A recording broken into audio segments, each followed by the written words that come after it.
যুবক, পূর্ণ যুবক আব্দুল্লাহ বিন হুযাফা রাদিয়াল্লাহু তাআলা আনহু, তিনি হলেন আমির, তিনি হলেন এই কাফেলার আমির।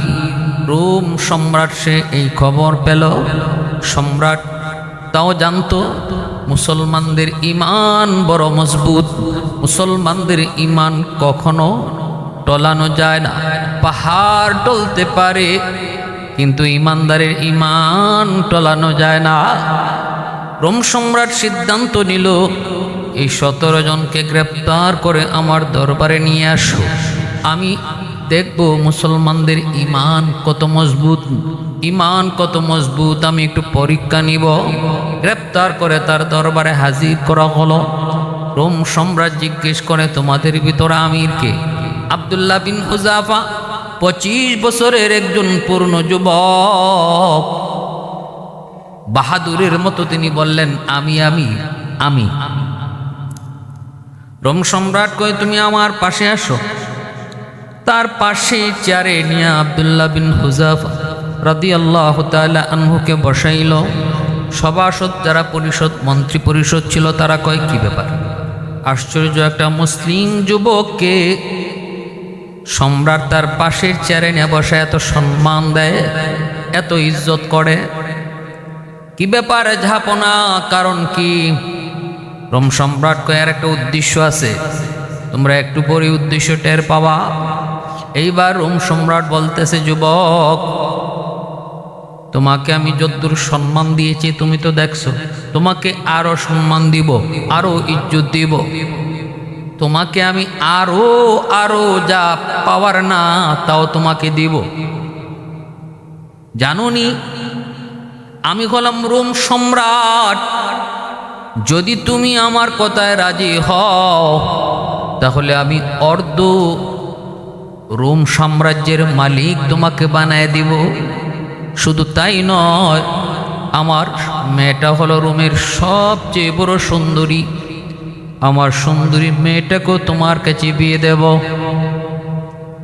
এত লোভনীয় দুইটা প্রস্তাব আব্দুল্লাহ বিন হুযাফা রাদিয়াল্লাহু তাআলা আনহু আমার মায়ার নবীর হাতে গড়া সাহাবীর সামনে পেশ করলো।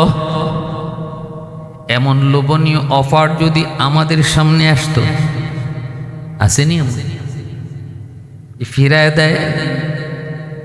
আব্দুল্লাহ বিন হুযাফা রাদিয়াল্লাহু তাআলা আনহু বললেন, উদ্দেশ্য বলো, উদ্দেশ্য বলো, কেন অর্ধ রাজ্য আমাকে দিতে চাও? সুন্দরী মেয়ে কেন বিয়ে দিতে চাও? বিনিময়ে আমার কাছে তুমি কি চাও?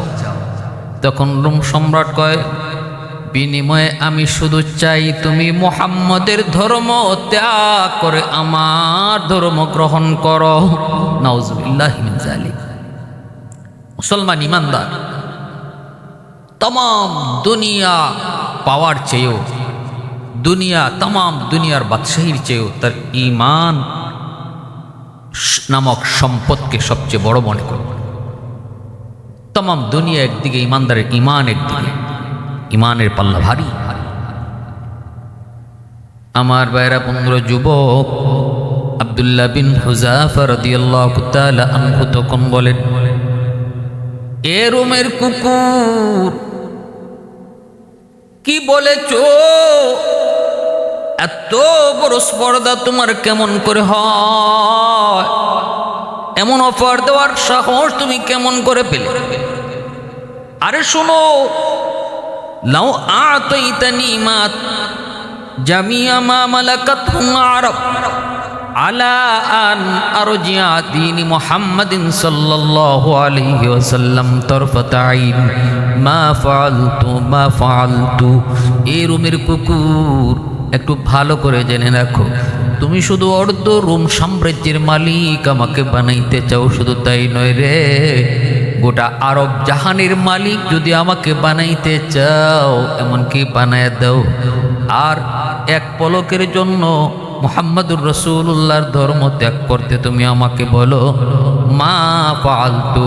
জবাব শুনে নাও, আমি আব্দুল্লাহ বিন হুযাফা কি কই, কশিন কালেও জীবন যাবে তবু আমি এক পলকের জন্য ইসলাম ধর্ম ত্যাগ করতে পারবো না।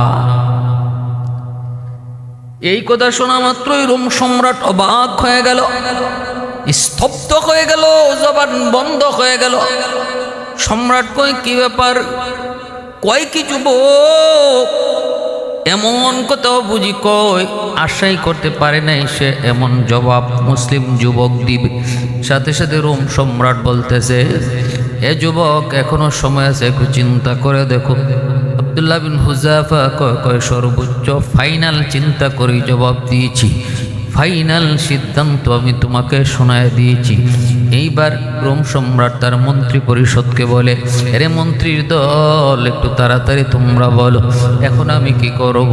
এই যুবককে আমি কেমন করে ইসলাম ধর্ম ত্যাগ করাই, কেমন করে তার ইমান থেকে তারে সরাই? সাথে সাথে মন্ত্রীরা বলতেছে, যাবো না, এমনি হবে না। মুসলমানের ইমান যতদিন পর্যন্ত মজবুত থাকবে গো, কোনো দিন মুসলমানকে ইমান থেকে সরানো যাবে না, ইসলাম ধর্ম থেকে ত্যাগ করানো যাবে না। ইমান দুর্বল করতে হবে। সবল ইমান যতদিন ইমানদারের থাকবে, কখনো তাদেরকে পরাস্ত করা যায় না। কয় তাহলে ইমান দুর্বল করব কেমন করে? মন্ত্রী পরিষদ কয়, আমল নষ্ট করে দাও। মুসলমানের আমল যতদিন পর্যন্ত সবল থাকবে, ততদিন তাদের ইমানও সবল থাকবে। আমল যদি দুর্বল করে দেওয়া যায়, তাহলে ইমানও দুর্বল হয়ে যাবে। আমল নষ্ট করার পন্থাকে একটু তোমরা কও। মন্ত্রী পরিষদ কয়েক নম্বর হলো, দেখো তার চরিত্র নষ্ট করা যায় কি না, সুন্দরী কোনো মেয়ের ফাঁদে তারে ফালানো যায় কি না, তাকে দিয়া কোনো সুন্দরী মেয়ের সাথে অপকর্ম করানো যায় কি না। যদি মুসলমান তার চরিত্র নষ্ট হয়ে যায়, তবেই তার ইমান দুর্বল হয়। চরিত্র নষ্ট করা ব্যতীত ইমান দুর্বল করা যায় না। ইমান দুর্বল করার জন্য একটা টুপ হলো মুসলমানের ক্যারেক্টার লস করে দেওয়া। এটা সেই দিনের শুধু ষড়যন্ত্র নয় রে যুবক, এই ষড়যন্ত্র আজও পর্যন্ত পৃথিবীতে ইহুদিরা চালায় রাখছে। এজন্য ইহুদিরা মুসলমানদের কাছে তাদের সুন্দরী মেয়েদেরকে সস্তা দামে ছেড়ে দিয়েছে। মুসলমানদের হাতের কাছে সুন্দরী মেয়ে সস্তা দামে ছেড়ে দিয়েছে। মোবাইলে সুন্দরী মেয়ে পাওয়া যায়, কাগজে পত্রে সুন্দরী মেয়ে দেখা যায়। এমনিভাবে মুসলিম রাজ্যের রাজা বাদশাদেরকেও তারা সুন্দরী নারীদের দিয়া তাদের আমল নষ্ট করে ইমান দুর্বল করা পায় তারাই লিপ্ত রয়েছে। ছিল শুধু তা না, আজও এই ষড়যন্ত্র রয়েছে। এইবার কয় তারা, দেখো কেমন সেই সুন্দরী মেয়ে তালাশ করে পাওয়া যায় কিনা। তখন বাদশাহ কয়, রোমের সবচেয়ে সুন্দরী মেয়ে তো আমার মেয়ে, আমার মেয়েকে আমি প্রস্তাব করে দেখবো সে রাজি হয় কিনা। রোমের বাদশাহ তার মেয়েকে যায় বলতেছে, মা পারবানি এমনটা করতে? ওই রুমের ভিতরে একটা যুবক, মুসলিম যুবক, তার চরিত্র নষ্ট করতে যদি পারো, তাহলে তুমি বাবার কাজে সহযোগিতা তুমি করলা। মারি, তোমার রূপ তো এমন, যে রূপ দেখে কত যুবক পাগল হওয়ার মতো, কত প্রস্তাব, কত আবদার আমার কাছে তোমার জন্য। আমি মনে করি মা, তুমি তোমার যতটা ক্রেডিট রয়েছে, অর্ধনগ্ন বড় আর নগ্ন বলো, যেভাবে খুশি তুমি কাপড় রাইখা বলো আর কাপড় খুইলা বলো, ওই যুবকের রুমে ঢুইকা যদি তুমি যুবকের চরিত্র নষ্ট করতে পারো, তাহলে বাবার উদ্দেশ্য হাসিল হবে। পারবানি? মেয়েটা তখন কয়, হ আমি পারবো, কারণ যেমন বাপ তেমন মেয়ে, যেমন মা বাপ তেমন সন্তান হয়। বাপ মার ক্যারেক্টার যদি ভালো হয়, সন্তানের ক্যারেক্টারও ভালো হয়। বাপ মার চরিত্র যদি খারাপ হয়, সন্তানের চরিত্র খারাপ হয়। গাছ যেমন হয়, ফল তেমন হয়। কাঁঠাল গাছে কখনো আম ধরে না, আম গাছে কখনো কাঁঠাল আসে না, জাম গাছে জামই আসে। নামাজি বাপ মা যদি হয়, ছেলে নামাজি হয়। মা যদি বেপরদায় চলে, সন্তান বেপরদা শিখে। বাবা যদি সিগারেট খায়, সন্তান গাঞ্জা খায়। বাপ মা যদি হারাম খায়, সন্তান হারাম করে। এজন্য মনে রাখবা, বাপ মা পর্দানিসীন হলে সন্তান পর্দানিসীন হয়। এই মা পর্দা করে চলবে, তার সন্তান শিশুকাল থেকেই পর্দা শিখবে। আর যেই মা বেপরদায় চলবে, ওই সন্তানগুলো বেপরদা দেখে দেখে বেপরদা শিখবে। বই পুস্তক আর কোরআন হাদিস থেকে যা শিক্ষা করা হয় সেটা কিতাব থেকে, আর দেখে দেখে যেটা শিক্ষা করা হয় এই শিক্ষাটা দিলের ভিতরে বসে যায়। যেমন বাপ তেমন মেয়েকে হে বাবা আমি পারবো। বাবার কথা মতোই সে আব্দুল্লাহ বিন হুযাফা রাদিয়াল্লাহু তাআলা আনহুর ঘরে ঢুকলো। ইন দি মিন টাইম নবীর সাহাবী আব্দুল্লাহ বিন হুযাফা রাদিয়াল্লাহু তাআলা আনহু তিনি নামাজে মগ্ন। মেয়েটা অর্ধনগ্ন হইয়া নিজের শরীরের রূপ লাবণ্য সবকিছু দেখায় সে ঘরের ভিতরে হঠাৎ করে ঢুকলো। ঢুকেই দেখে যুবক নামাজে মগ্ন। মুসলমান নামাজের ভিতরে কোনো দিকে খেয়াল থাকে না। প্রকৃত নামাজের ভিতরে তার ডানে বামে কে আছে সেই খেয়াল করে না। কারণ খাঁটি নামাজে যখন দাঁড়ায় তখন দরবারে এলাহির সাথে তার কথা শুরু হয়। জন্য রাসূল বলেছেন মুসাল্লি ইউনাজি রব্বা, নামাজ আল্লাহর সাথে কথা কয়। নামাজ আল্লাহর সাথে কথা কয়। হযরত আলী রাদিয়াল্লাহু তাআলা আনহু পায়ের মধ্যে তীর বিঁধে গেল, খোলা সম্ভব হচ্ছে না। ধরতে গেলেই তিনি চিৎকার করে উঠেন। আলী রাদিয়াল্লাহু তাআলা আনহু বলেন তোমরা এমনি আমার তীর খুলতে পারবে না গো, আমি একটু নামাজে দাঁড়াই, নামাজে দাঁড়ানোর পর তোমরা যেভাবে খুশি তীরটা খুলে নিও। আলী রাদিয়াল্লাহু তাআলা আনহু নামাজে দাঁড়ালেন। হাই কেমন নামাজে তো দাঁড়ালেন না, যেন আল্লাহর সাথে সরাসরি কথা শুরু করলেন। যেন এই জমিনের মধ্যে নাই, টেনে গোশত ছিঁড়ে তীর বের করে ফেলা হলো। আলী রাদিয়াল্লাহু তাআলা আনহু টেরই পেলেন না। নামাজ শেষ করার পর তিনি বলতেছেন তোমরা কে গো? এতক্ষণ আমি নামাজ পড়লাম, তোমরা আমার তীরটা কেন এর ভিতরে খুললা না? সবাই অবাক হয়ে বলতেছে হযরত নিজের পায়ের দিকে তাকায় দেখেন তীর আর আপনার পায়ে নাই গো, আমরা তো তীরটা টেনে গোশত ছিঁড়ে বের করে ফেলছি, কিন্তু আপনি টেরই পাইলেন না। হযরত আলী রাদিয়াল্লাহু তাআলা আনহু আল্লাহর শুকরিয়া আদায় করলেন। এ যুবক এজন্য বলি নামাজির মতো নামাজি হও, খাঁটি নামাজি হও। নামাজ শুধু সামাজিকতা রক্ষার্থে নয়, আল্লাহর প্রেম ভালোবাসা নিয়ে নামাজ পড়ো। নামাজ হলো আল্লাহর সাথে প্রেম, নামাজ হলো আল্লাহর সাথে নামাজির ভালোবাসা। কিনা আমরা তো মশায় কামড় দিলে পরে নামাজ ভেঙে লাগে, হ্যাঁ হুশ জাগাত থাকে না। আরে হাই হাই হাই হাই, মসজিদের ভিতরে কি ঠাস ঠাস আওয়াজ, নামাজের ভিতরে মশা মারার আওয়াজ।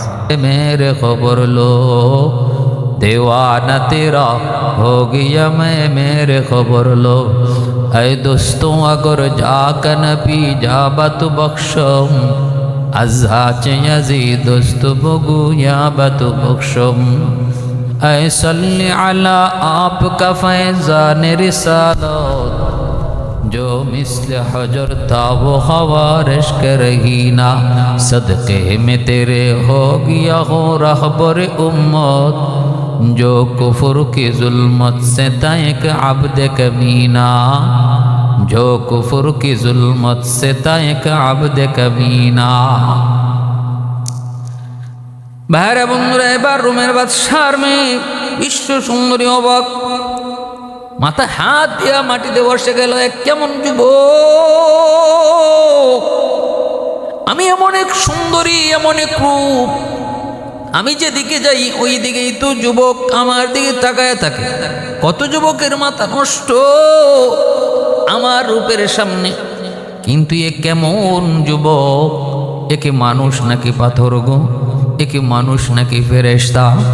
মেয়েটা এবার বের হয়ে গেল, বাদশাহকে মারে। উদ্দেশ্য হাসিল হয়েছে। মেয়েটা মুখ বাঁকা করে বলতেছে, বাবা দ্বিতীয়বার আমাকে আর পাঠাইবার চেষ্টা করো না। কার কাছে পাঠাইছো? সে তো মানুষ নয়, ফেরেশতা। বাবা গো, আবার যদি আমাকে তুমি তার কাছে পাঠাও তাহলে মনে হয় আমি তোমার ধর্ম ছাইরা ওই যুবকের ধর্মই গ্রহণ করে ফেলব। কি আদর্শ ছিল মুসলমানের, কি আদর্শ ছিল সাহাবায়ে কেরাম। আজকে আমরা ইহুদিদের জালে সবাই বন্দী হয়ে আছি। ইহুদিরা সুন্দরী নারীদের জাল ছিটায়া, সুন্দরী নারীদের লোভনীয় অফার দিয়া রাজা থেকে প্রজা পর্যন্ত মুসলিম আরব বিশ্বের রাজারা সব জালে বন্দী। ইহুদি নারীদের চক্রান্তের জালে বন্দী, যাবা কোথায়? আর সাহাবায়ে কেরামকে কোনো চক্রান্তি তারা আটকাইতে পারে নাই। তাদের ঈমান ছিল এত মজবুত, যার কারণে আজকে আমরা মুসলমানদের অন্তরে ভয়, মুসলিম রাজা বাদশাদের অন্তরে ভয়, মরণের ভয়। কারণ মরলে পরে তো জান্নাত মিলতো না। যে মানুষটা জানে আমি মরলে পরে জান্নাতি হব, তার ইয়াকিন থাকবে, সে মরণ ভয় পায় না। আর যে জানে মরলে আমার খবর আছে, সে ওই মরণরে ভয় পায়, এই মরণরে ডরায়। এই জন্য আমেরিকার পা চাটে, অমুক তমুকের পা চাটে। ভাইরা বন্ধুরা, এজন্য বলতেছি যুবক, আব্দুল্লাহ বিন হুযাফা রাদিয়াল্লাহু তাআলা আনহু এই পরীক্ষায় তিনি 100তে 100 পেয়ে যখন পাশ করলেন, এইবার রোমের বাদশাহ মন্ত্রীদেরকে ডাক দিয়ে বলে, মন্ত্রী পরিষদ, তাড়াতাড়ি তোরা বল এখন কি করব, ওই যুবকের আমল কিভাবে নষ্ট করব? সুন্দরী মেয়ে পাঠায় কোনো লাভ হয় নাই, আমার মেয়েটা যায়ও সে ব্যর্থ হয়েছে। আরও রোমের সুন্দরী মেয়ে, রোমের সবচেয়ে সুন্দরী শুধু না, আমার মেয়েটা বর্তমানে বিশ্ব সুন্দরীও। এই যুবকের সামনে সে পরাস্ত হয়েছে, পরাজিত হয়েছে, যুবক জয়ী হয়েছে। এখন বলো আর কোন পন্থা অবলম্বন করা যায়? তখনই মন্ত্রীরা কয়, এখন এক কাজ করেন, কয় কি, তারে না খাওয়া রাখেন, দীর্ঘদিন তারে উপবাস রাখবো, খানা দিব না, পানি দিব না। এরপরে যখন পেটের ক্ষুধা তার প্রচণ্ড বাড়বে, তখন তার সামনে হারাম খানার সামনে হাজির করব। পানির জন্য যখন ছটফট করবে, তখন তার সামনে হারাম পানীয় শরাব তার সামনে হাজির করব, মদ হাজির করব। মুসলমান যখন হারাম খায়, তখনও তার আমল নষ্ট হয়ে যায়। আমল নষ্ট হলে ঈমান তার দুর্বল হয়ে যায়। অতএব আমল যদি নষ্ট করতে হয়, 1 নাম্বার আমাদের ওষুধ ছিল, 1 নাম্বার আমাদের ষড়যন্ত্র ছিল সুন্দরী নারী। এই সুন্দরী নারী, এই ষড়যন্ত্রতে আমরা ব্যর্থ। এখন দ্বিতীয় অপশন হলো হারাম খাওয়ানো। হারাম খাওয়ানো, হারাম যদি খাওয়ানো যায় তবেই তার আমল দুর্বল হবে, ঈমান নষ্ট হবে। কয় হারাম খাইতে হলে আগে তারে উপবাস রাখো দীর্ঘদিন, খানা দিও না, পানি দিও না, এরপরে তার সামনে নিয়ে হাজির করব। আজকে ওই ষড়যন্ত্র ইহুদিদের রয়েছে, আজকে ওই ষড়যন্ত্র বেদিনদের রয়েছে। তারা কিন্তু মুসলমানদের সাথে ভালো করে জানে, অস্ত্র বলে কখনো মুসলমানের সাথে পারা যায় না। মুসলমানকে মাইরা আঘাত কইরা কখনো দমানো যায় না। কারণ ঈমান এক পাওয়ারফুল আগুন, আগুনের মধ্যে আঘাত করলে যেমন আগুনের তেজ আরো বাড়ে, ঈমানদারের ঈমানে যদি আঘাত করা হয় তাহলে ঈমানের পাওয়ার আরো বেশি গুণ বেড়ে যায়। ইতিহাস প্রমাণ রয়েছে, মুসলমানদের সাথে কখনো অস্ত্র বলে তারা পারে নাই, যতদিন পর্যন্ত তাদের ঈমান মজবুত থাকে। অতএব ঈমান দুর্বল করার দ্বিতীয় কৌশল হারাম খাওয়াও। মুসলমানদের সমাজে সমাজে তোমরা সুদের ব্যবসা ঢুকায়া দাও, মুসলমানদেরকে হারাম খাওয়াতে অভ্যস্ত করায়া দাও। আজকে মুসলিম সমাজের মধ্যে সুদ একটা যেন ব্যবসা হয়ে গেছে। সুদ যে হারাম এটা যেন আমরা ভুলেই গেছি। ধনীও সুদ খায়, গরিবও সুদ খায়, শিল্পপতির বউ ওষুধ খায়, রিক্সাওয়ালার বউ ওষুধে টাকা লাগায়। মুসলমানের ঘরে ঘরে হারাম ঢুকায় দেওয়া হয়েছে। হারাম, সুদ, ঘুষ, চিটারি বাটপারি একটা সহজ বিষয় বানানো ফেলায় দেওয়া হয়েছে। কারণ ওরা ভালো করে জানে আজকে মুসলমান দেশে সুদের কারবারিরে তারা নোবেল পুরস্কারও দেয়। কেন দেয়? যেন সুদটা অ্যাভেলেবেল করে করে পৌঁছে যায়। কারণ ইহুদিরা ভালো করে জানে হারাম খাওয়ানোর দ্বারাই শুধু মুসলমানদের আমল নষ্ট করা যায় গো। আর আমল নষ্ট হলে তার ঈমান দুর্বল হয়। 21 দিন পর্যন্ত আব্দুল্লাহ বিন হুযাফা রাদিয়াল্লাহু তাআলা আনহুকে তারা না খাওয়ায় রাখলো। 21 দিন পর্যন্ত খানা নাই, পানি নাই। এরপরে ওনার সামনে নিয়ে হাজির করলো। আব্দুল্লাহ বিন হুযাফা রাদিয়াল্লাহু তাআলা আনহু কয় এটা কিসের পানি? কয় মদ। লাথি মেরে তিনি এই মদের পানি ফালাইয়া দিলেন। খাদ্য নিয়ে হাজির করলো, এটা কিসের গোশত? কয় শুয়োরের গোশত। আব্দুল্লাহ বিন হুযাফা লাথি মেরে এই হারাম খানা ফালাইয়া দিলেন। এইবার রোমের বাদশাহ কয় মন্ত্রীরা কি কইলে তোরা কইলে 21 দিন 20 দিন 1 মাস না খাওয়ায় রাখলে পরে যখন জান যাবে অবস্থা হয় তখন হালাল না হারাম এটা খেয়াল করবে না, জান বাঁচানোর জন্য সে খেয়ে ফেলবে। কিন্তু কই আমি তো দেখতেছি সে লাথি মারছে, অথচ শরীয়তের একটা মাসালাও আছে এমন, জান বাঁচানোর জন্য প্রয়োজনে কখনো যেটা হালাল হারাম এটাও জান বাঁচানোর মতো খাওয়া হারাম খানাও শরীয়তে বৈধ রাখছে। যেমন একজনের ঘরে খানা নাই, মারা যাইতেছে, মরা গরুর গোশত আইনে যদি রান্না করে খায় তার জন্য মরা গরুর গোশত খাওয়া বৈধ, অল্প সময়ের জন্য তার জন্য জায়েজ, শরীয়তের মাসলা। আব্দুল্লাহ বিন হুযাফা রাদিয়াল্লাহু তাআলা আনহু তিনি জান বাঁচানোর জন্য যদি পানিটা একটু খাইতেন হয়তোবা তার জন্য মাসালাগত সমস্যা হতো না, একটু গোশত খাইতেন মাসালাগত সমস্যা হতো না। কিন্তু নবীর সাহাবী তিনি চিন্তা করলেন এখানে মাসালার বিষয় নয় গো, এখানে বিষয় হলো ইসলাম ধর্মের সম্মান আর ইজ্জত। ওরা আমি যদি এখন খেয়ে ফেলি এটা বুঝবে না যে এই সময় খাওয়া তার জন্য বৈধ, বলবে মুসলমানের ইমান কেমন মজবুত দেখছি, ইমানের চেয়ে মরণকে বেশি ডরায়, মরার ডরে সে হারামটাও খেয়ে ফেলছে। ইসলাম ধর্ম নিয়ে তারা মজাক করবে, ঠাট্টা করবে। এজন্য আব্দুল্লাহ বিন হুযাফা লাথি মারলেন। রোমের বাদশাহ কয়ে এত শক্তি আসলো কোত্থেকে? 21 দিন পর্যন্ত যে মানুষটা খায় না সে খানার সামনে আসার পর লাথি মারে কেমন করে বুঝে আসে না? এটাই আমাদের বোঝার বিষয়। কারণ যে আল্লাহকে খুশি রাখার জন্য না খায়া তাকে খানা পায় না, আল্লাহকে খুশি রাখতে চায়, আল্লাহ তাকে তখন জিসমানি খানা না খাওয়াইলো রুহানি খানা খাওয়ায়। রুহানি খানা খাওয়ায় আল্লাহ পাক তারে বাঁচায় রাখে, রুহানি খানা খাওয়ায় আল্লাহ তারে বাঁচায় রাখে। হ্যাঁ বন্ধুরা, ঈসা আলাইহিস সালাম তিনি একদিন নদীর পাড়ে দিয়ে যাইতেছেন, হঠাৎ করে তিনি দেখেন একটা গাছের ডালে একটা পাখি আল্লাহ আল্লাহ জিকির করতেছে। ঈসা আলাইহিস সালাম তিনি পাখিটারে জিজ্ঞেস করলেন, রে পাখি এই গাছের ডালে বসে বসে আল্লাহ আল্লাহ জিকির তুমি কতদিন যাবত করো? কয় বছরের পর বছর। কও কি তোমার কি খানা পানির প্রয়োজন হয় না? কয় হয়। তাহলে কি করো? কয় আমার আল্লাহ আমারে খাওয়ায়, আল্লাহ আমারে পান করায়। ঈসা আলাইহিস সালাম কয় এই মুহূর্তে তোমার কোনো কিছু প্রয়োজন থাকলে বলো। কয় হয়, কোন একটু পানির তৃষ্ণা লাগছে। কয়তে পানি তো তোমার পায়ের নিচেই, টুটটা নামাই তো তুমি পানি নিতে পারো। পাখিটা কয় নবী গো আমি আমার মালিকের কাছে দরখাস্ত করেছি, মালিক আমার মরণ যেন তোমার তসবিহ জপার হালতে হয়, আল্লাহ আল্লাহ জিকির করার হালতে যেন মরণ হয়। আমার ভয় হয় এই মুহূর্তে আমি যদি পানি পান করার জন্য টুট ব্যবহার করি, আল্লাহ নামের জিকির থেকে টুটে তো বিরত রাখি, তাহলে আর ওই মুহূর্তে যদি আমার জান কবজ হয়ে যায়, মরণ তো আমার জিকিরের হালতে হলো না।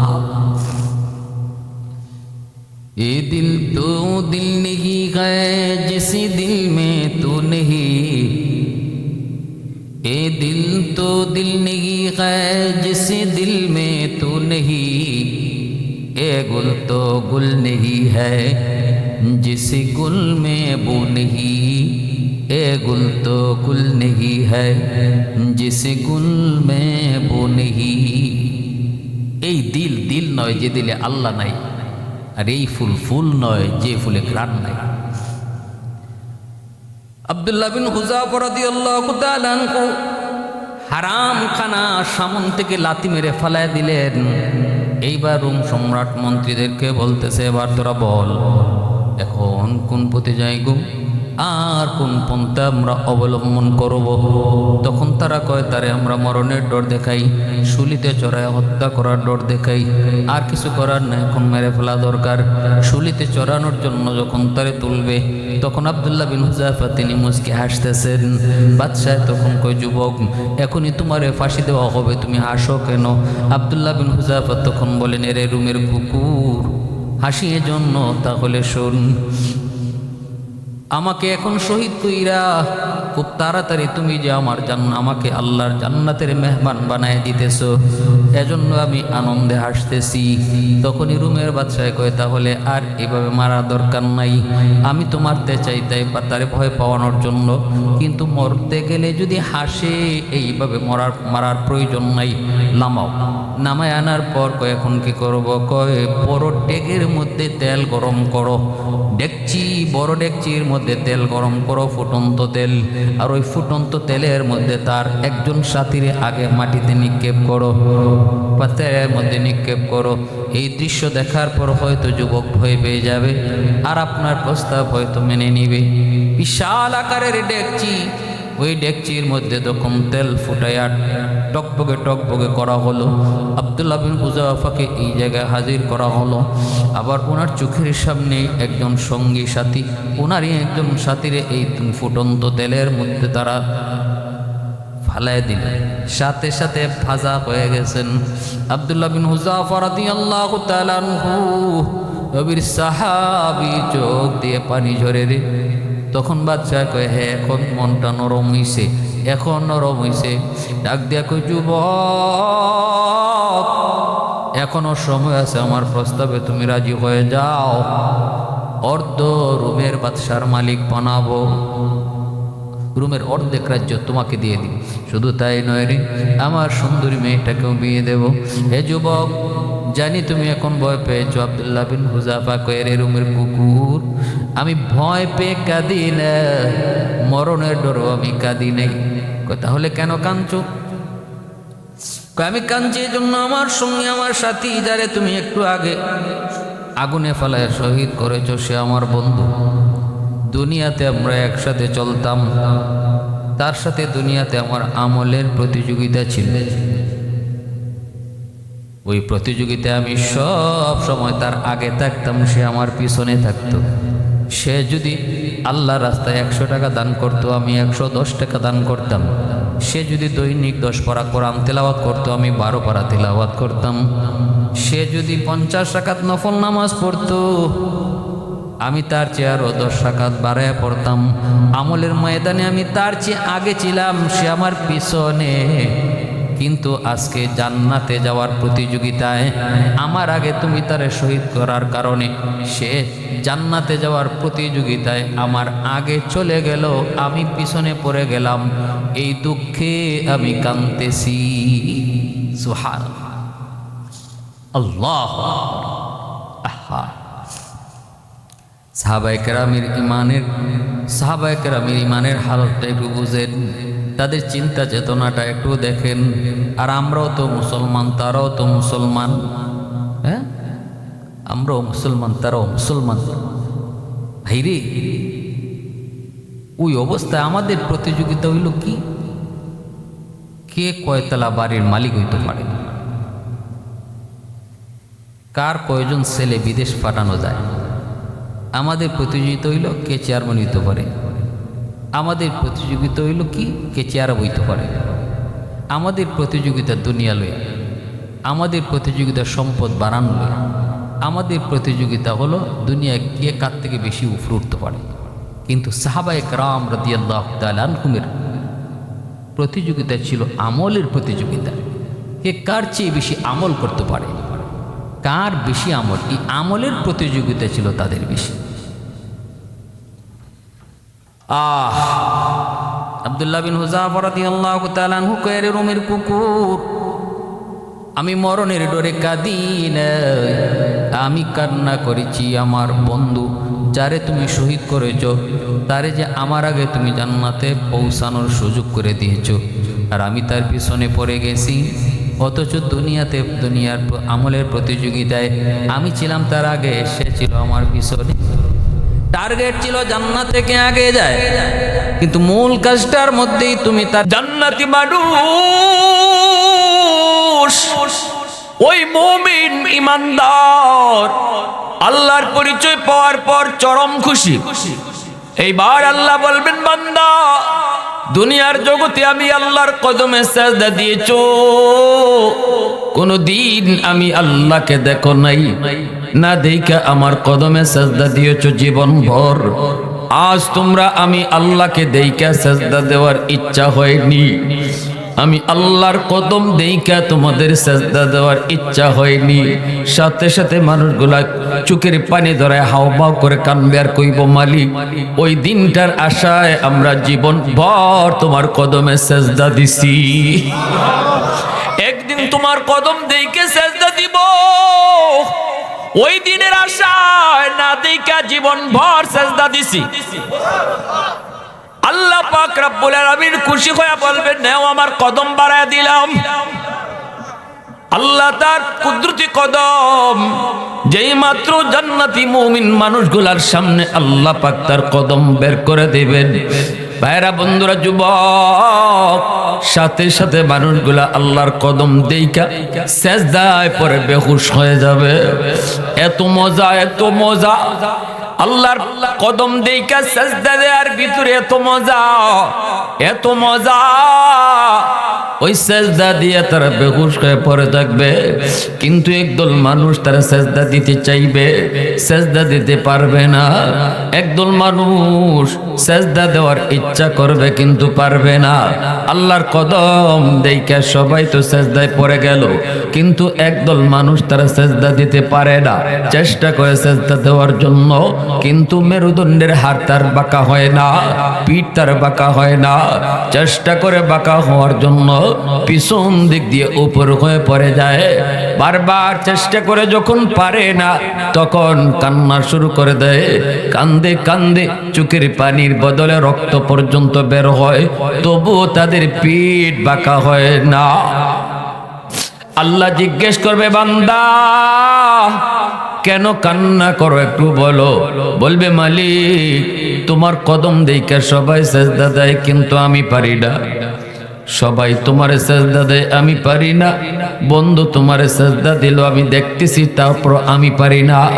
কত পরিচিত মানুষ তোমার কদমে সেজদায় লুটায় পড়লো, আমারও তো মন চায় আল্লাহ তোমার কদমে সেজদা দিব, কিন্তু পারি না, পারি না, পিঠ তো বাঁকা হয় না। আল্লাহ তখন বলবে, বান্দা তোর বুঝি কষ্ট হয়? বলে, হ্যাঁ মালিক কষ্ট হয়, কলিজায় ব্যথা, চোখের পানির বদলে রক্ত। আল্লাহ পাক কয়, বান্দা আজ যেমন তোর কষ্ট লাগে আমাকে সেজদা দিতে না পারায়, দুনিয়াতে তুই যখন আমাকে সেজদা দিতি না, মসজিদের মিনার থেকে আমি আল্লাহ তোরে দিনে 5 বার ডাকতাম। মুয়াজ্জিন না রে বান্দা, আমি আল্লাহ তোরে ডাকছিলাম 5 বার। আমার ডাক শোনার পরও যখন তুই মসজিদে আসতি না, যখন আমার কদমে সেজদা দিতি না, ওই দিন তোর আচরণ দেখেও আমি আল্লাহর কলিজায় ব্যথা লাগতো। মসজিদের মিনার থেকে মুয়াজ্জিন ডাকে না, আমি আল্লাহ ডাকছি। এই দায়িত্ব আল্লাহ নিছেন আল্লাহ। কারণ আমার নবী যখন মেরাজে গেছেন, 50 ওয়াক্ত নামাজ লইয়া নবী যখন চলে আসেন, খুশিতে মনি নবীজি বাকবাক, আমি আল্লাহর সাথে কথা বলেছি, আমার সাথে আল্লাহ পাকের মেরাজ হয়েছে, উম্মতের জন্য মেরাজের ব্যবস্থা হলো 50 ওয়াক্ত নামাজ। নামাজের মধ্যে উম্মত আল্লাহর সাথে কথা বলবে।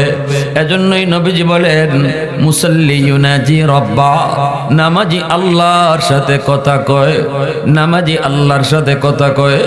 নবীজি মহা খুশি চলে আসতেছেন, এই দিকে আল্লাহ পাক রব্বুল আলামিনের ভালো লাগে না। আল্লাহ পাকের মন চায় বন্ধুকে আরো কিছু টাইম আল্লাহ দেখবে, বন্ধুর সাথে আল্লাহ আরো কিছু টাইম কথা বলবে, এটা হলো বন্ধুর মনের চাহিদা। কিন্তু বন্ধু তো নামাজ পায়া খুশি, বন্ধু তো চলে যাইতেছে।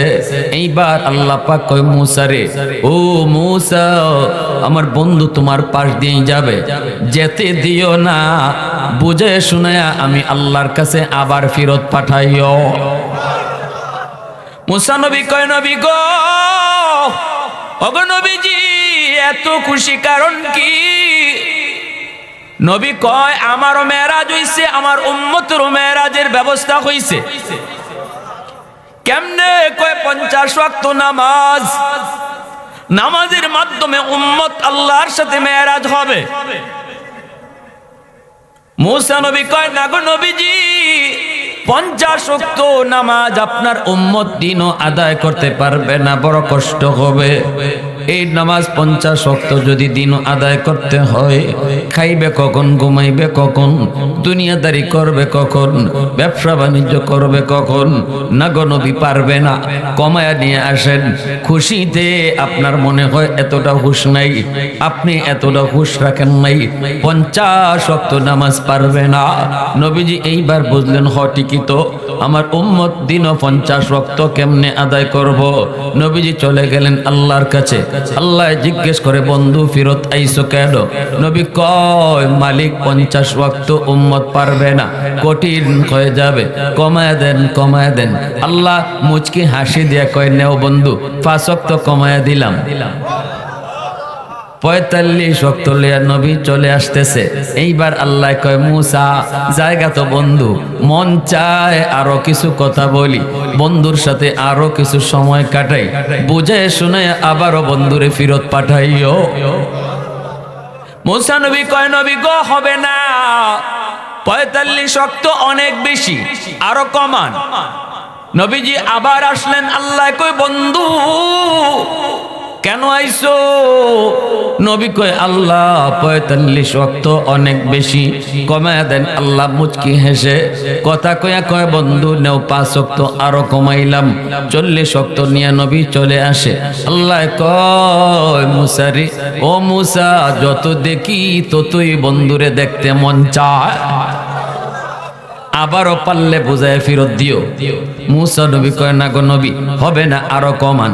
এইভাবে নবী এলেন আর গেলেন, আইলেন আর গেলেন, 9 বার আইলেন আর গেলেন। আল্লাহ 9 বার নবীকে আনলেন আর নিলেন। আল্লাহ কি একবারে পারে না 45 ওয়াক্ত কমাইতো? আল্লাহ একবারেই পারে 45 ওয়াক্ত কমাইতো। 9 বার আল্লাহ বন্ধুরে নিলেন আর আনলেন, ফাঁস ফাঁস করে কমায়া 45 ওয়াক্ত কমায় দিলেন। এর হিকমত হলো, বন্ধু বন্ধুকে যত বেশি দেখে ততই ভালো লাগে। আওয়াজ দিয়া কন্যা সুবহানাল্লাহ, আর একটু জোরে কন্যা সুবহানাল্লাহ। উলফত মে তেরি ওয়াইসিনে দন্দান কো তোরা, বো বকর উমর নকশে কদম তেরা ন ছোরা। उल्फत में तेरी वैसी ने दंदान को तोरा, बो बकर उमर नक्श कदम तेरा न छोरा। अयो शाक नबी वाके असरार मदीना, सुल्तान का सुल्तान है सुल्तान मदीना। सरकार का सरकार है सरकार मदीना, गुलजार का गुलजार है गुलजार मदीना। अल्लाह ने मक्का ही में ये काबा बनाया, इस काबा का काबा तेरी मरकद को बनाया। अल्लाह ने मक्का ही में ये काबा बनाया, इस काबा का काबा तेरी मरकद को बनाया।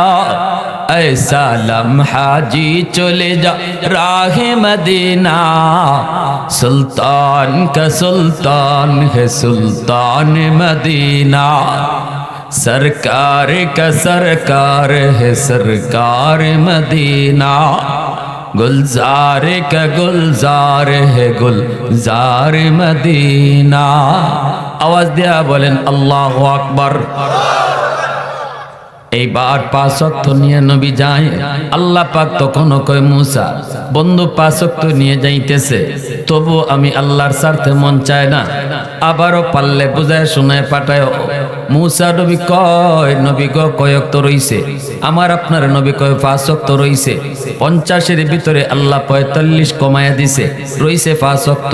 মুসা নবী কয়, হবে না, আরো যায় কমান, আমার উম্মত 2 ওয়াক্ত নামাজ পারে নাই। নবী কয়, না আমি আর যাইমু না। আর যতবার গিয়েছি আল্লাহ 5 করে কমাইছে, রইছে এখন 5।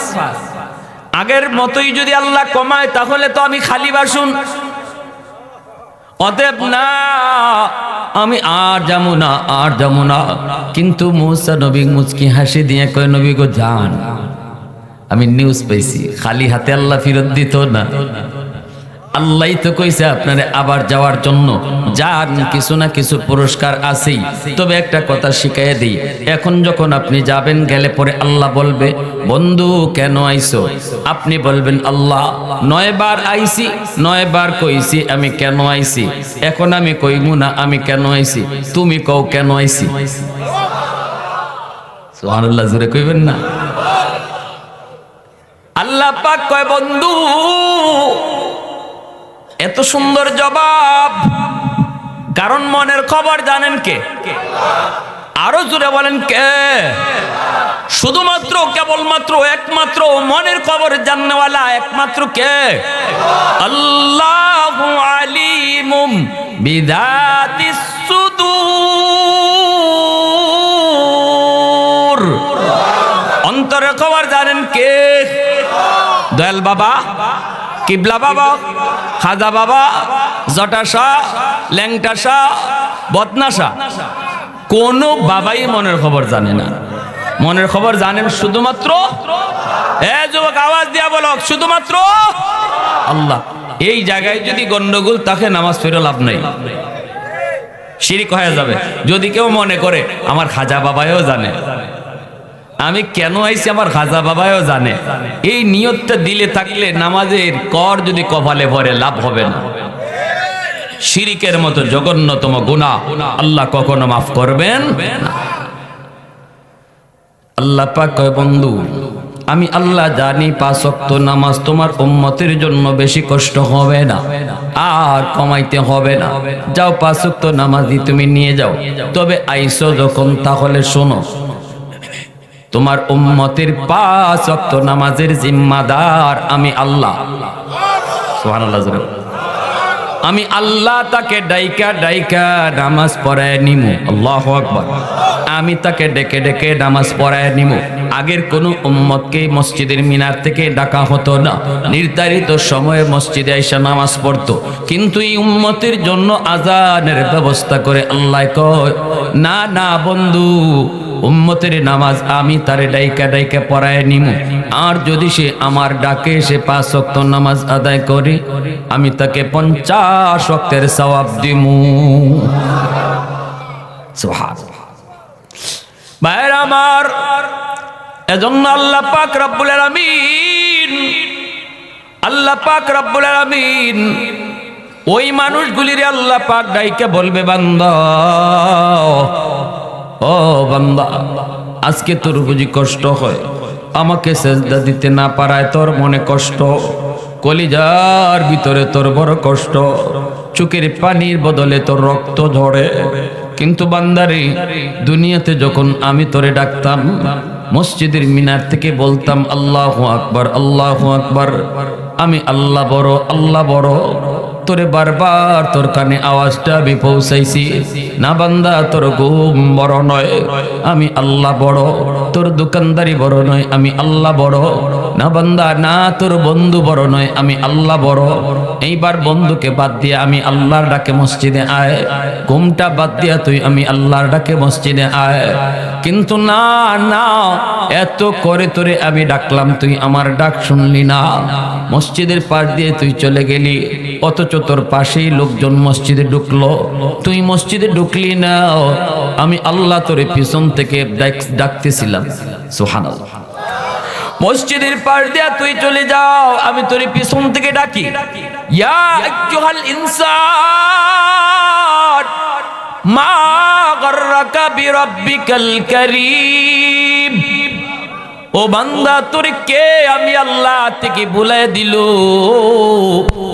এত মায়া করে আমি আল্লাহ তোরে লালন পালন করলাম, আমি দয়ালু মালিক থেকে তোরে কে ভুলাই দিল রে বান্দা? কেন তুই মসজিদে ঢুকলি না? কেন তুই আমি আল্লাহর ডাকে সাড়া দিলি না? আমি তো তোরে মায়ের পেটে পালছি, আমি তো তোরে মায়ের পেটে খানা খাওয়াইছি, দুনিয়ায় আসার আগেই তোর রিজিক আমি দুনিয়ায় পাঠায় দিছি, মার বুকে তোর জন্য রিজিক পাঠাইছি তুই দুনিয়ায় আসার আগে। আল্লাহু আকবার। দাঁত ছিল না, তোর দাঁত আমি দিলাম। এই দাঁত দিয়ে কামড় দেওয়ার শক্তি ছিল না, শক্তি আমি আল্লাহ দিলাম। পা ছিল, হাঁটার ক্ষমতা ছিল না, আমি আল্লাহ তোরে ক্ষমতা দিলাম। হাত ছিল, ধরার ক্ষমতা তোর ছিল না, আমি আল্লাহ তোরে সময়ে সময়ে হাত দিয়ে ধরার ক্ষমতা দিলাম। মুখ ছিল, কথা বলতে পারতি না, আমি তোরে কথা বলার শক্তি দিলাম। এতটা সময় মতো করে করে তোরে যখন যা দেওয়ার তাই আমি দিলাম। আজ তুই আমাকে ভুলে গেলি, যখন তোর কেউ ছিল না তখন ছিলাম আমি, এখন তোর সব হয়েছে, পর হয়েছে আমি। আল্লাহ পাক রব্বুল আলামিন এইভাবে আল্লাহ পাক আমাকে আপনাকে যুবক নামাজের সময় আল্লাহ তোমাকে ডাকতেছে। আর আল্লাহ কয় বান্দা জানোস নি তুই যখন আমার ডাকে আসতি না তখন আমার কলিজায় বেশি ব্যথা পাইতাম, কেন জানোনি? কারণ এই তুই মানুষটাকে আমি আল্লাহ বড় আদর করে বানাইছি। ফেরেশতাও আমি আল্লাহ এত আদর করে বানাই নাই, তোরে যত আদর করে বানাইছি। এ আল্লাহর গোলাম, ফেরেশতা বানাইতো আল্লাহ তার হাত লাগান নাই। আল্লাহ ফেরেশতা বানানোর সময় বলছে হয়ে গেছে। জান্নাত জাহান্নাম বানাইতো আল্লাহ পাক তার হাত লাগান নাই, আল্লাহ পাক বলছে হয়ে গেছে। জমিন বানাইতো আল্লাহ বলছে হয়ে গেছে। সব কিছু আল্লাহ পাক হয়ে গেছে। কোন বইলা বানাইছে, সাথে সাথে হয়ে গেছে। কিন্তু মানুষ তোমাকে আমাকে বানাইতে আল্লাহ পাক কয় আমি আদেশ দিয়া বানাই নেই, ফেরেশতাদের হাত লাগাইও বানাই নেই। এরে বান্দা, তোরে বানাইতে আমি আমার হাত লাগাইছি, তোরে বানাইতে আমি আমার হাত লাগাইছি। আমি পারতাম তোরেও আদেশ দেয়া বানাইতাম। যদি বলতাম আব্দুল করিম হয়ে যাইত, যদি বলতাম আব্দুর রহিম হয়ে যাইত, যদি বলতাম আব্দুল গফুর হয়ে যাইত। মা আমরুহু ইযা আরাদা শাইআন আন ইয়াকুলা লাহু কুন ফায়াকুন। আমি যদি বলতাম মানুষ হয়ে যাইত, কিন্তু মানুষ আমার এত মায়ার, আল্লাহ কয় আমি এভাবে বানাই নাই। মানুষ বানাইতে খালাকতু বিয়াদাইয়া, আমি আল্লাহ আবার নিজের হাতটা লাগায়া তোরে বানাইছি। কারণ এই চেহারার মধ্যে এত দামি কপাল, এই কপাল আমি আল্লাহ বানাইছি শুধু আমার কদমে সেজদা দেওয়ার জন্য।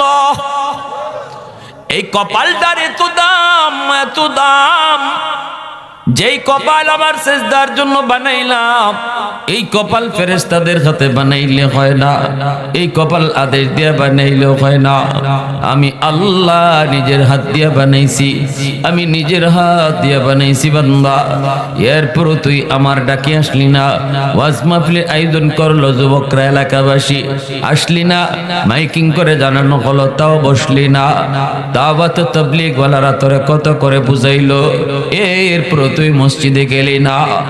হক্কানি উলামায়ে কেরাম, পীর বুজুর্গ ওলিয়া আল্লাহগণ আসলো গেল, কত খবর তুই পাইলি, তারপরও দেখা করলি না, বসলি না। একবার যদি তাদের সামনে বসতি, হয়তো এই বসাটাকে উসিলা বানায়া আমি আল্লাহ তোর দিলটাকে নরম বানায়া দিতাম। না, তুই আসলি না।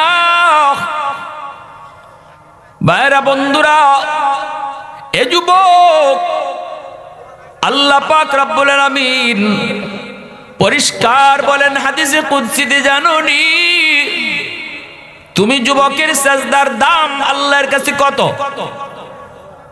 একজন যুবকের সেজদার দাম হাজারো বৃদ্ধ মানুষের সেজদা যদি এক পাল্লায় রাখা হয়, আর একজন যুবকের সেজদা যদি এক পাল্লায় রাখা হয়, যুবকের সেজদার পাল্লা ভারী হয়ে যায়।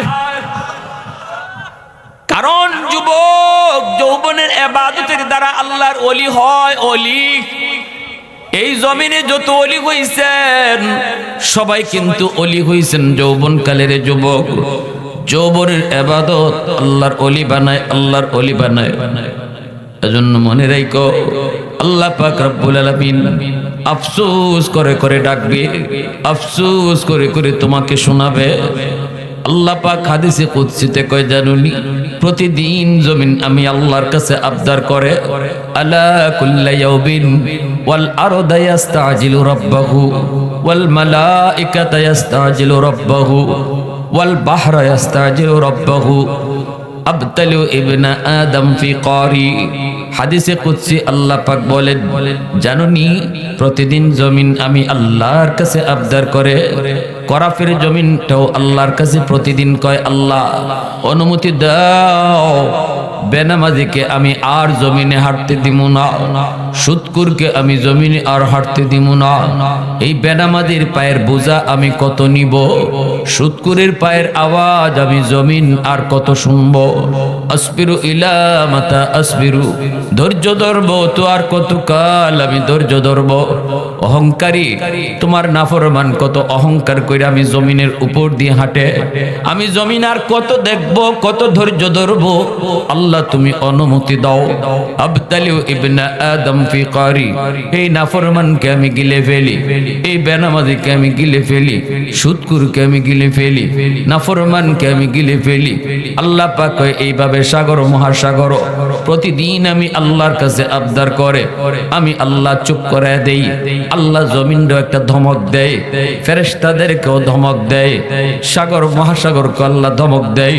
আল্লাহ কয় জমিন থাম, তুই আমার আর আমার বান্দা বান্দির মাঝখানে কেউ তোরা নাক গলাবি না। বান্দা যদি নাফরমানি করে তো করে, আমি আল্লাহ তোদের কি যেরকম সুবহানাল্লাহ। এত মায়া, এত মায়া আল্লাহর, এই মানুষের প্রতি আল্লাহর এত মায়া, এত মায়া। নূহ নবী ভুইলা যায়, মহিলার কথা নূহ নবী ভুইলা গেলেন। বৃদ্ধা মহিলা ইমানদার, নবী গো তুফান যখন শুরু হবে আমাকে নৌকায় উঠায়েন।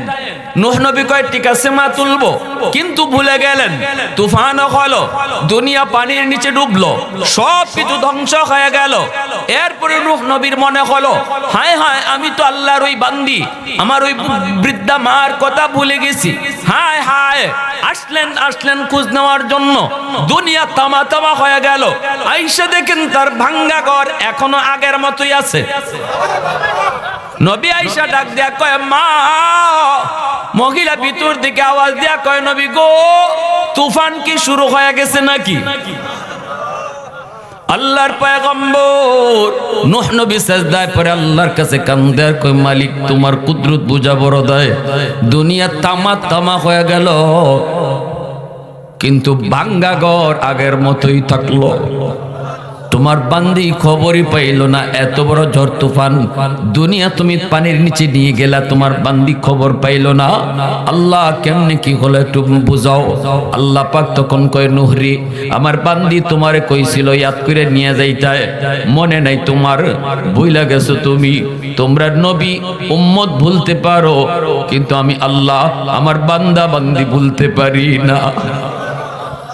তুমি ভুইলা গেলেও আমি ভুলি নাই। আল্লাহু আকবার, জোরে কর, আরো জোরে কর আল্লাহু আকবার। প্রশংসা করব কার? আলহামদুলিমান কদ্দার খাইরাম ওয়া কাবালা, আলহামদুলিমান কদ্দার খাইরাম ওয়া কাবালা, ওয়া শুকরু লিমান সাওয়ারা হুসনাম ওয়া জামালা। ফরদুন সামাদুন আন সিফাতিন খালকি বারিউন, রব্বুন আযালিয়ুন খালাকাল খালকা কামালা। লা জিদ্দা ওয়ালা নিদ্দা ওয়ালা হাদ্দা লিমাওলা, আল আনা কামা কানা ওয়ালাম ইয়ালকা যাওয়ালা, আল আনা কামা কানা ওয়ালাম ইয়ালকা যাওয়ালা। মুহাব্বতের সাথে সবাই বলি আল্লাহু আকবার। আর একটু জোরে কোন আল্লাহু আকবার। এজন্য আল্লাহ পাক করে জমিন শুন, এ জমিন ভালো করে শুন, আমি আল্লাহ দেখতেছি এই জমিনে কত গুনাহ হয়, কত অন্যায় হয়, কত অত্যাচার হয়, কত জুলুম হয়। এরপরও আমি কেন নগদ ধরি না জানোনি? কেন নগদ আযাব গজব দিয়া মানুষকে ধ্বংস করি না জানোনি? কারণ এই মানুষকে আমি আল্লাহ বড় আদর করে বানাইছি। এই মানুষকে আমি আল্লাহ বড় আদর করে বানাইছি, এজন্য মানুষকে মুহূর্তের ভিতরে ধ্বংস করতে পারি না। আমি আল্লাহর কলিজায় বড় ব্যথা লাগে। আমি তো অপেক্ষায় থাকি আমার বান্দা নাফরমানি করতেছে করুক, কখন কোথায় কোন জায়গায় জানি বসবে, ওয়াজ মাহফিলের কোনায় জানি বসবে, কখন কোথায় জানি কোন নায়েবে রসুলের কথা শুনে, কোথায় কোথায় কোন জায়গায় জানি তার দিলটা নরম হয়, ওয়াজ নসিহত শুই না, সাথে সাথে তওবা করবে আর চোখের পানি ঝরে বলবে আল্লাহ যা করেছি জীবনে ভুল করেছি আর করবো না। বলতে দেরি, মুহূর্তের ভিতরে আমি তার জীবনের সব গুনাহ মাফ করতে দেরি হরব না। আত-তাইবু মিনাদ যামবি কামান লা যামবা লা। এজন্যই নবীজি বলেছেন তওবাকারী যখন তওবা করে আল্লাহ তার আমলনামায় কোনো গুনার আলামতই রাখে না, বরং গুনাহগুলোকে আল্লাহ নেকি দ্বারা পাল্টায়া দেয়। সুবহানাল্লাহ জোরে বলেন। তওবাকারী তওবার দ্বারা তার গুনাহকে নেকি বানায় দেয়। এ যুবক, এই জায়গায় তুমি বসছো, তুমি একটু চিন্তা করে দেখো, কিয়ামতের ময়দানে আল্লাহর কদমে সেজদা দিতে না পাইরা চোখের পানি ঝরায় যখন তুমি কানবা, রক্ত ঝরায় তুমি কানবা, আল্লাহ ওই কান্নার কোনো দাম দিবে না। আল্লাহ বলবে বান্দা এখানে কান্না করে কোনো লাভ নাই। দুনিয়াতে যদি ওয়াজ মাহফিলে বইসা এক ফোঁটা চোখের পানি ঝরায় শুধু কইতে আল্লাহ ভুল করেছি, ওই চোখের পানির ফোঁটাটা আমি আল্লাহর কাছে এত দাম, মুহূর্তের ভিতরে সব গুনাহ মাফ করে দিতা। হাসরের ময়দানের চোখের পানির বদলে রক্ত, এই রক্তেরও কোনো দাম নাই। আর দুনিয়া এক ফোঁটা পানি, এক ফোঁটা চোখের পানি জীবনের সব গুনাহ মাফ করে দেয়। শুধু গুনাহ মাফ করে তা না, গুনাহ মাফ করে তা না, আল্লাহ পাক কয় ইল্লা মান তাবা ওয়া আমানা ওয়া আমিলা আমালান সালিহা ফাউলাইকা ইউবাদদিলুল্লাহু সাইয়্যাতিহিম হাসানাত। আল্লাহ পাক কয় শুধু গুনাহ মাফ করি তা না, বরং তওবার দ্বারা তার গুনাহগুলোকে নেকি দ্বারা পাল্টায় দেই। তওবাকারী তওবা করার লগে লগে আল্লাহর ওলি হয়ে যায়। তওবাকারী তওবার কারণে সাথে সাথে ওলি হয়। কেমনে? তওবা তো করলো, এখনো তো নেকি করার সুযোগ পায় নাই, ওলি হইল কেমনে? কয় ওলি হইল এমনে, গুনাহ যা ছিল এগুলা তো আল্লাহ নেকি বানায় দিছে, যেই পরিমাণ গুনাহ ছিল এই পরিমাণ নেকি হয়ে গেছে। এজন্য তওবার এত পাওয়ার, তওবার দ্বারা বান্দা আল্লাহর ওলি হয়, সাথে সাথে নগদে আল্লাহর ওলি হয়ে যায়। এজন্য বলি যুবক, হাসরের মাঠে আল্লাহর কদমে সেজদা দিতে না পাইরা চোখের পানির বদলে রক্ত বের হবে, তবুও কোনো আল্লাহ পাক তোমার দিকে মায়ের নজর তাকাবে না, বিন্দু পরিমাণ আল্লাহ দরদ দেখাবে না। কিন্তু আজ যদি তুমি এই জায়গায় বসে বলো আল্লাহ চোখের সামনে দেখলাম বন্ধু কবরে চলে গেল, খেলার সাথে কবরে চলে গেল, চোখের সামনে বন্ধু কবরে চলে গেল, লেখাপড়ার সাথে কবরে চলে গেল, কম বয়সের আমার মতোই বন্ধু, জীবনে আশা ছিল সে নামাজ পড়বে, কত আশা ছিল সে গুনাহ ছেড়ে দিবে, কিন্তু আর সুযোগ পায় নাই, সুযোগ পায় নাই। যাবার সময় কোনো সিরিয়াল নাই রে যুবক, বাবা আগে যায় নাকি ছেলে আগে যায় কেউ জানে না, দাদা আগে যায় নাকি নাতি আগে যায় কেউ জানে না। এজন্য যদি এই মজলিসে বইসা তুমি একটু চোখের পানি ফলাও, দিলে দিলে শুধু আল্লাহরে বল আল্লাহ যা করেছি ভুল করেছি, এই কথাটা ইমাম সাহেবকে ধইরা তোমার বলতে হবে না, এই কথাটা আমাকে শোনায়ও বলতে হবে না, এই কথাটা চেয়ারম্যান সাহেবের হাত ধরেও বলতে হবে না, গুনার কথা তুমি কাউকে জানাইতে হবে না, শুধু দিলে দিলে তুমি বলবা তুমি জানো আর দিলের খবর জানে কে? আল্লাহ পাক কয় বান্দা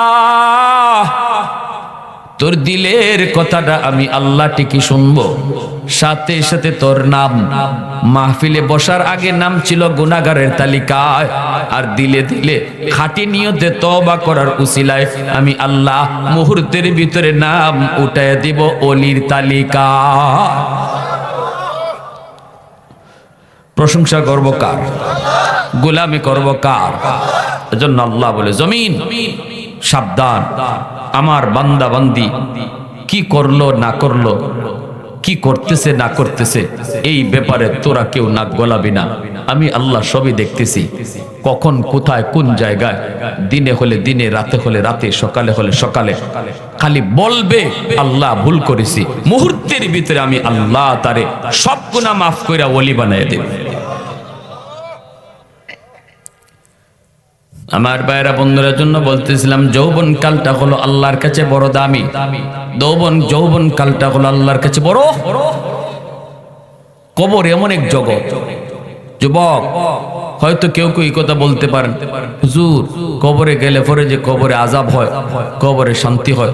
কই, আমরা তো কবরে কোনো আযাব গজবের আলামত পাই না।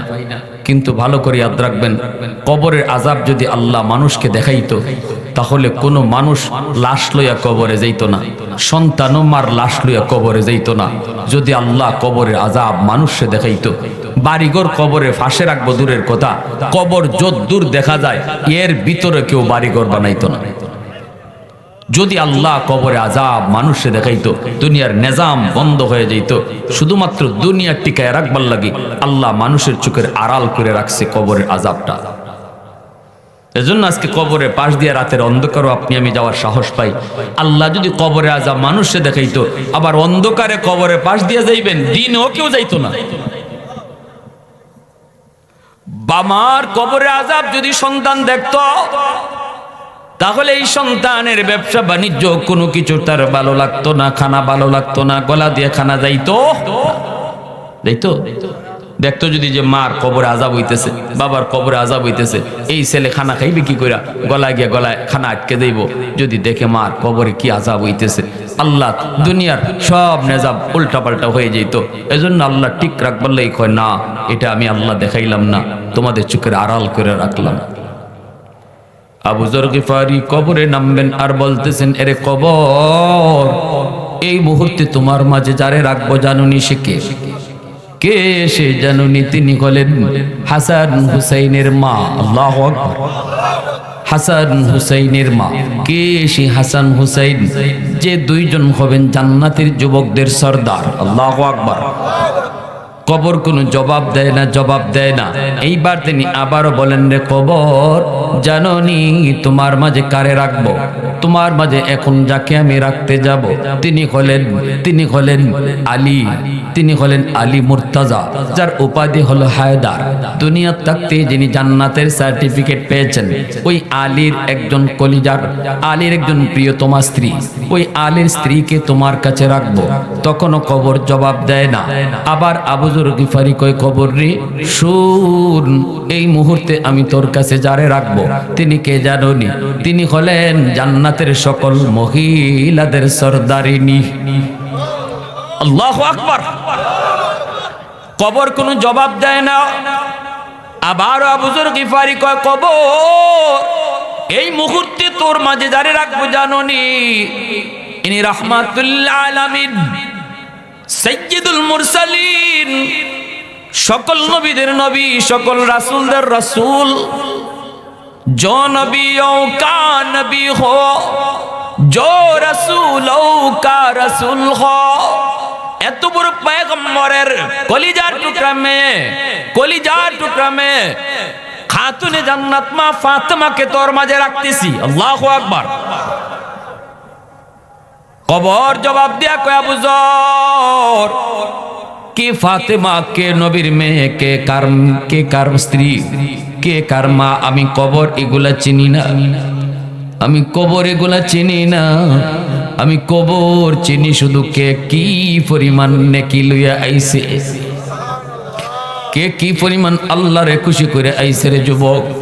এজন্য বন্ধুর কবরের দিকে তাকাইলে তুমি হয়তো দেখবা না কি হইতেছে, কিছুই বুঝবা না, কিন্তু কবর অত্যন্ত ভয়ঙ্কর একটা জায়গা। এই কবর কাউকে চিনে না, চিনে শুধু কে আল্লাহরে খুশি করে আসলো। আল কবরু রাউযাতুম মিন রিয়াদিল জান্নাহ আও হুফরাতুম মিন হুফারিন নার। এজন্য হয়তো তোমার জন্য কবর জান্নাতের বাগান, নয়তো কবর জাহান্নামের কুণ্ড। এইবার তুমি তোমার কবরটারে জান্নাতের বাগান বানাইবা নাকি জাহান্নামের কুণ্ড করবা, এই সিদ্ধান্ত নিতে হবে দুনিয়ার জগতে। যদি তুমি আল্লাহকে খুশি করো, আল্লাহকে খুশি করে যাও, এই মুহূর্তে যদি তওবাটা করে ফেলো, আল্লাহ কিন্তু তোমার উপর খুশি হয়ে যাবে। তওবা করা মাত্রই আল্লাহ খুশি হয়ে যায়, তওবা করার লগে লগে আল্লাহ খুশি হয়ে যায়। যদি তওবা করতে পারো, আল্লাহকে খুশি কইরা তুমি কবরে যাইতে পারো, এই কবর তোমার সাথে বড় সুন্দর আচরণ করবে, কবর হয়ে যাবে জান্নাতের টুকরা, জান্নাতের টুকরা। আর যদি তুমি আল্লাহকে নারাজ কইরা কবরে যাও, কবর হবে তোমার জন্য জাহান্নামের কুণ্ড। আল্লাহ পাক হাসরের মাঠে ওই যুবকটারে লক্ষ্য করে আল্লাহ বলবে, বান্দা এত করে তোরে উলামায়ে কেরাম বুঝাইলো, এরপরও তুই কবরে আযাব দেখো না কইরা আলেমদের কথা বিশ্বাস করলা না, হুজুররা হুজুরদের কথা কইবই, কই কত কবরের পাশ দিয়া গেলাম, এরপরও তো কোনোদিন আযাব দেখলাম না, কবরের ভিতরে কোনো আওয়াজ তো পাইলাম না, কান্নাকাটির আওয়াজও পাইলাম না। এ যুবক, এত করে উলামায়ে কেরাম তোমারে বুঝাইলো, এরপরও তোমার অন্তরে বিশ্বাস হলো না। আল্লাহ পাক রব্বুল আলামিন কইব, বান্দা এখন আর কান্দে কুটতে কোনো লাভ নাই, এই কান্নার কোনো দাম নাই, এই রক্তের কোনো দাম নাই।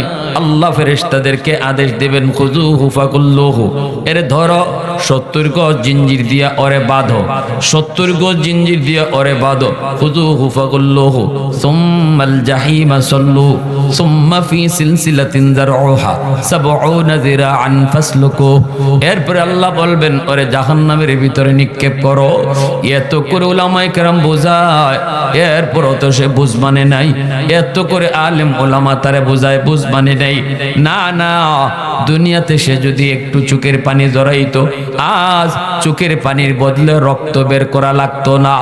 অতএব ভাইরা আমার, একটু হাতটা উঠে বলেন, এই মুহূর্তে খাটে দিলে তওবা কইরা আল্লাহর কদমে সেজদা দিব বাকি জীবন, এই নিয়ত কার কার আছে? একটু হাত উঠে আল্লাহকে দেখা। আল্লাহ তুমি কবুল করো, সবাই বলেন আমিন।